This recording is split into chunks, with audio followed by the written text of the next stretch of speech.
tanks. Holy fuck, there's some slopes. And some Slopes! Angles! God. Good thing it's December, I just nutted. Hey there guys, alright, today we are on to the Soviet tank meme. We are finally here. After a long time. And the first thing we see here is a clip from Lord of the Rings. Return of the King. My favorite movie. My favorite. Already 10 out of 10. We don't need to watch anymore. Alright, we're done. Hit that like button, subscribe for more. I'll see you guys in the next video. Alright. Before we dive into the video, make sure you hit that like button. No. Before we dive into the video, make sure you check out the links in my description box or in my pinned comment in the comment section below. Got a link to my gaming channel here on YouTube and my Twitch channel. Link to my Twitch channel. Words. I know how to speak them. Anyways. I'm curious what's going to be memed on today. Go ahead and dive right in. Come on, yes. Soviets. Get off your Lebensraum.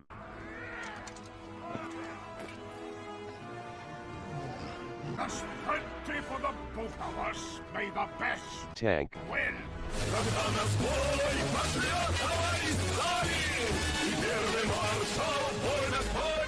Big thank you to our sponsor today, Wargaming, and their game World of Tanks, a massive hell. online free-to-play tank I love warfare you, strategy potential game with history. over 100. The beginning of the not-yet-Soviet experience with tanks began with the Russian Empire in World War I. Yep, that record is still broken. Shocker, right? A Russian move for motorization began a bit earlier, though, about 10 years before the start of the war, with a few vehicles, most notably the French Nakashidej Chiron armored cars, later adding some domestic designs here and there. Russia at this point, though, was not as industrialized as many other powers, and this lagging behind would give them trouble for a few decades, but we'll get back to that later. These pre-war motorization efforts, though, were very successful, even being well-liked and supported by the more traditional generals in the Tsar's army. As the war broke out, though, and through the duration of it, mechanization was never at the level that was hoped for.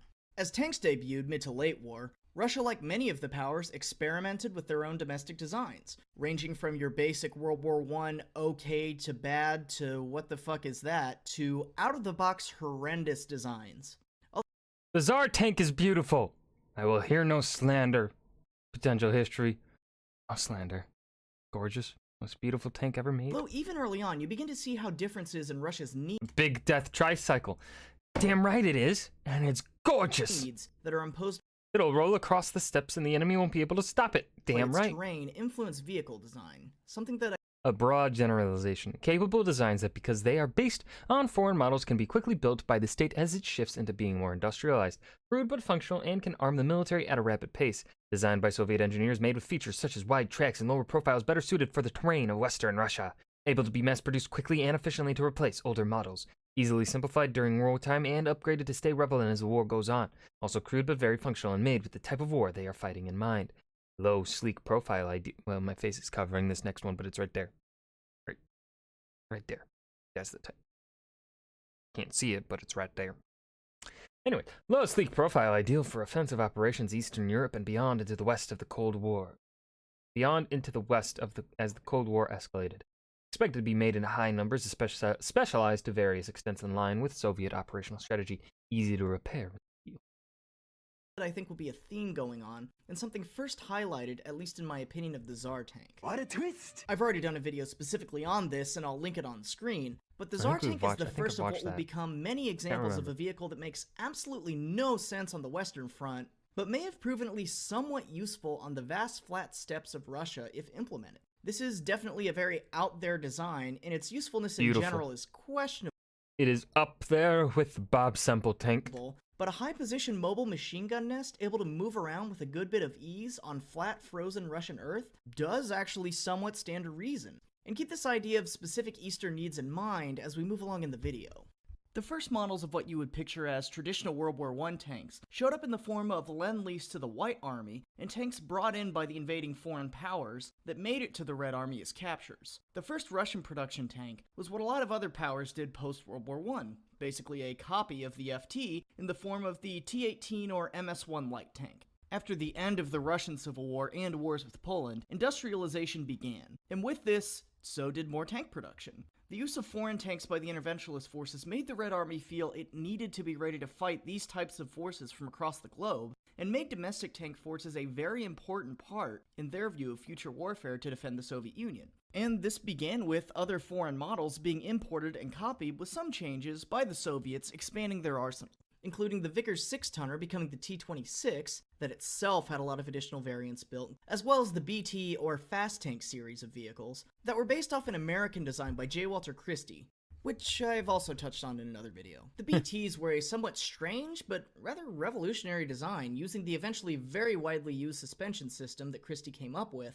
along with a nicely sloped front and the ability to go ridiculous speeds both with and without tracks. A zoomy boy. The Soviets Let him also go. experimented with some multi-turret designs, the T-28 and then also the T-35 heavy tank.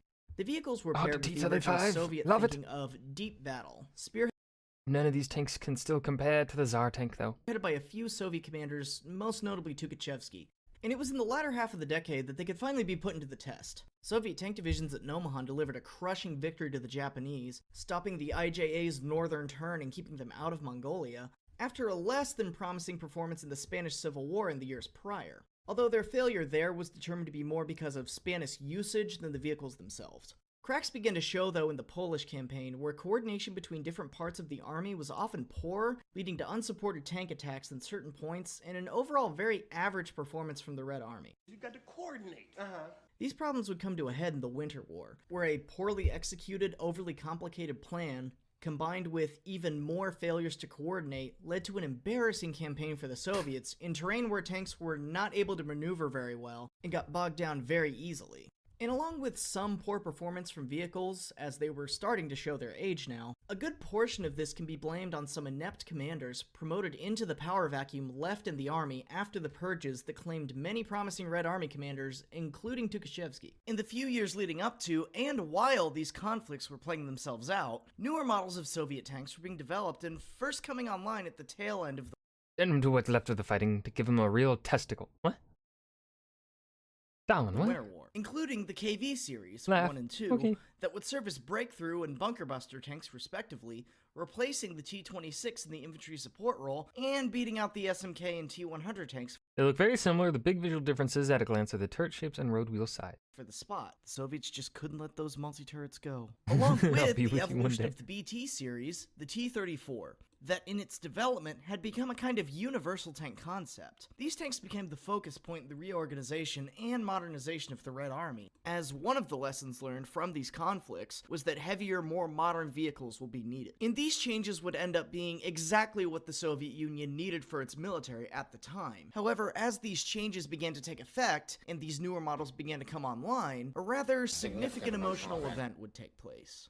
Hitler made a rather big oopsie in the summer of 1941. Oopsie doopsie. And the narrative that is always repeated about this time is that as the Germans tore through the Soviet Union, they were shocked and amazed at these two models of tanks, 3 if you count the KV-2, that were nearly impervious to their anti-tank guns, could almost not be stopped, and used amazing technological breakthroughs such as sloped armor. And this is a huge Slope. sensationalization of what actually happened. The KV-1, 2, and T-34 were very new models when the Germans invaded, and the Soviets were desperately short of them for what they needed to completely re-outfit the army. The majority of what the Germans ran into was everything else. The old T-26s, BTs, T-35s, and all the lesser-known stuff you see trashed on the side of the road in all the pictures of Operation Barbarossa. All the old stuff the Soviets were trying to shift away from, but hadn't had the opportunity to yet because they were caught in transition. And when the Germans met these older models, they typically wiped the floor with them.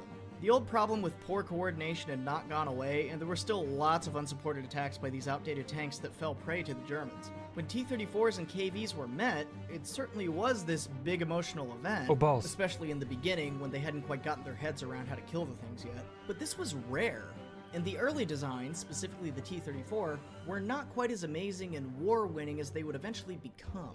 And some of the features that are touted as being groundbreaking aren't necessarily so, the big one being the sloped armor. People talk about this as if God himself descended from the clouds and imparted this grand wisdom on the Soviet tank designers. The only problem is it is not a new concept.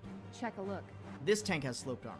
This tank already had sloped armor. Look at these World War I tanks. Holy fuck, there's some slopes. And some Slopes! Angles! God. Good thing it's December, I just nutted. People often counter that by saying it was a big deal that it sloped everywhere. But oh shit, look at this French tank. Look at them damn slopes on all the sides. the slopes. What? They're angled! This challenges my views and therefore is wrong.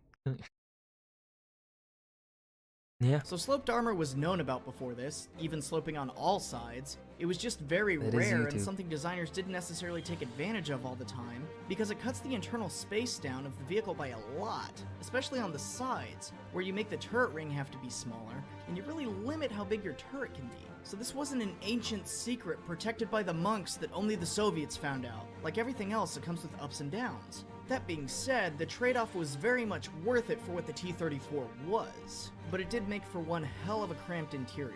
The early T-34s also had a pretty bad crew layout, with the commander having to serve 2 functions, and some other issues such as poor gunnery optics, along with just the broad mechanical issues that come with any new design as it's being worked out, something that the KV-1 and 2 suffered from as well. So they're kind of a mixed bag. What changes this, though, is what the Soviet military does with the designs once they realize the rather poor predicament they're in. After the invasion, as many factories as possible are packed up onto trains, usually along with their workers, and sent from the western portion of Russia into the east, out of imminent German threat. But once they are set up, the Soviet command makes an extremely hard-hearted and you could almost say cruel decision, but one that is incredibly necessary for the war they find themselves in. They realize that they are in a war of attrition, with no quarter asked or given, and they decide they're going to do everything they can to put as many tanks possible on the front lines as quickly as possible. Instead of continuing to create this vast number of tanks for really specialized purposes, they file them down to a handful of models that can get the job done utilizing only 3 chassis designs to simplify the production process. For example, they get rid of vehicles like the KV-2. It's a specialized bunker buster for offensive operations. We don't need it. Throw it out. And ironically, after all the losses in 1941, all the models that would no longer be supported had taken a lot of losses, and the Soviets could very quickly adapt to this more streamlined amount of tank types rather quickly, as every tank in the country was thrown against the Germans when they came rolling in, and not a lot made it out. Just about enough to continue the defense and hold over the troops while the factories are being moved and being reset back up. They also do absolutely everything they can to simplify and remove the quantity of required parts from vehicles, reducing the cost and time it takes to create these things. And this gets into the other big thing that they did in their design, which is called planned obsolescence, meaning that after studying how long It's a big word that I don't know what it means. a certain tank, like a T-34 on average, would be alive once it was in combat, they would create the tank in a way that the sum of its parts wouldn't outlive what that average time would be.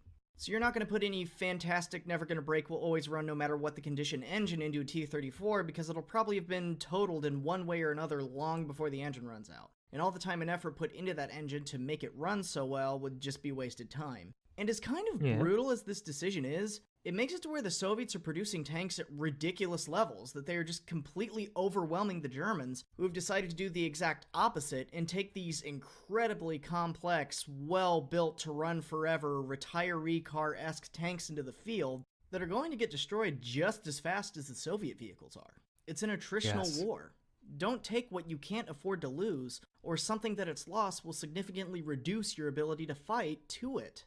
Because of this, T-34s and Soviet tanks in general from World War II really get a reputation of breaking down too easily and not being of any quality. And they definitely were crude, but this didn't really bother the Soviet tankers. And it's in big part to this huge cultural difference between the West and the East. In the West, quality means something that's going to run forever. And in the East, quality means more something that's easy to repair. Really embracing the fact that nothing's going to run forever. So instead of hoping that things will last for a really long time and dreading the day that things do break down on you, you expect the breakdowns. Spend 5 minutes on a fix, then you're on with your day. And the numbers of estimated repaired Soviet tanks are really a testament to this. So say a T-34 breaks down 50 kilometers into an advance. You would dive in, swap a few interchangeable parts, and then you're off. And in the meantime, because there's so many of the things, the crew can probably just hop into another one and keep the division at full strength. Whereas a Panther kills its final drive 150 kilometers in, and you suddenly have a mechanic on suicide watch. So the Soviets take this idea, utterly dominate the production game, and take it home to Berlin. And along the way, are still developing new vehicles, as the big dick race for armor ratchets up. Countering the big cats with additional models derived from the KV-1, eventually becoming the IS and IS-2, and upgrading the T-34 with a bigger turret, giving it a more powerful gun and a much more effective crew layout, adding a fifth man. Ending the war debuting the boogeyman of the East, the IS-3, the heavy tank that scared the West for like 10 years, it's hilarious. With large amount of tanks being able to be in the field the whole war, just as they need to be in a war where all bets are off and everything can be lost. And although caught flat-footed and in transition at the invasion, the Red Army learns to use these vehicles with great proficiency, leaping through German lines in offensive after offensive from late 42 onward, ending the war with one of the premier armored forces around. And because of this, I would say that Soviet tanks are easily some of the best of the war, really for the exact reasons people say they're the worst. That they were crude, planned to break, and were made to have short lifespans. Because those made them perfectly adapted to the war they found themselves in, and allowed the factories to ignore bells and whistles and focus on what matters once you have a competent design in a large conflict. Numbers. There's probably an hour's worth of additional things I could go on about Soviet tanks, like the loss numbers and what they mean, Lend-Lease tanks and what overall effect and influence that had on the victory, or just more into designs and how they evolved over time. Or I could go into the Cold War and talk about how every Bush war ever has been sponsored exclusively by Soviet tanks. Live leak video means someone dies, so skip. But I think I'll leave it here. What do all of you think? Do you think this was a good way to fight the attritional war? Or do you think at the end of the day, it's a little too much willful sacrifice for the few for the many? And be sure to let your bias flags fly. I know I did. As I dictated this script in all the Soviet garb that was at my disposal, this would be far. To my new mail-order bride Nadezhda, all while trying to recreate the pace and living of her old home as she adjusts to our very different world. Давай! Давай! Thanks again to World of Tanks. Okay.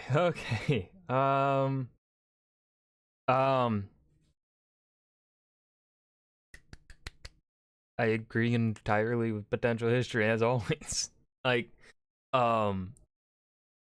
he's right. I agree that this is what I love about this series. Because when I first started watching this, when I went into it, I thought this was just going to be roasting tanks, like roasting the shitty ideas. But it really isn't. It's about analyzing the tanks that these countries used and taking a look into why and trying to get an understanding of perhaps why this nation leaned towards these tanks.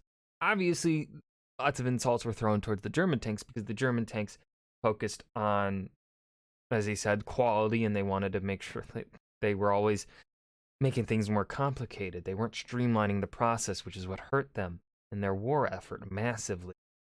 They didn't have the resources to make a bunch of tanks and also, make them quality, right? And so the Soviets are like, no, we're in a war. These tanks the likelihood that these tanks gets destroyed is high. We should not worry about quality. Shit them out. Pump tank after tank after tank. And that's what they did. Like that's what I love about this series is it's looking at the different circumstances that each nation in World War II found themselves in, and then, with that information, looking at perhaps why they built things the way that they did. And I love that. That's part of the nuance of history that I love, taking a look at a nation and seeing what works there. Just trying to understand them somewhat from also, it kind of looks a bit into their culture. That's what I love. I love that. So that was a Soviet tank meme by Potential History. I hope you guys enjoyed. Remember to hit that like button and subscribe for more. And I will see you guys in the next video. Peace.